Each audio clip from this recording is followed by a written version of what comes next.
Yurtimizda juda katta tashabbuslar bilan prezidentimizni xalqqa, elga, yurtga shunchalik behrlari bilan shunaqa katta tadbirlar bo'lyapti. Bu o'zidan o'zi xo'ja ko'rsinga bo'layotgan ishlar emas bu.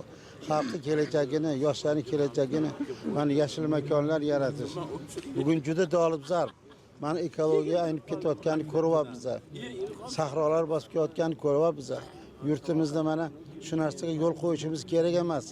Bekorga O'zbekistonni jannat makon demagan. Mana Toshkent atrofida mana bu genplan bo'yicha yashil beg'bor yaratilyapti.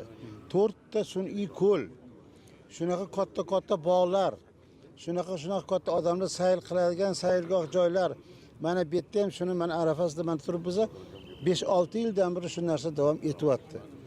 Shuning uchun bu daraxtlarni ekkandan keyin vaqtida buni sug'orib, vaqti bilan bolalar bilan aylanib kelib, prezident buvayni tashabbuslar bilan ekilgan, mana biz ekkanmiz, adan ekkan deb ko'rsatish kerak. Men o'ylaymanki, bu daraxtlar ko'p yil yashab aytiladiki, sandan bog' qolsin deydi. Soya salqin bo'ladi.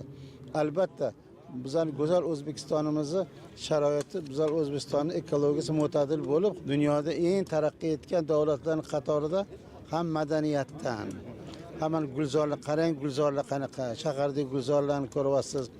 Bog'lar yaratiladi. Naki bitta Toshkent viloyatida, butun respublika bo'yicha bu narsani, buni qadriga yetib, bu ishlarni bardavom qilishimiz kerak.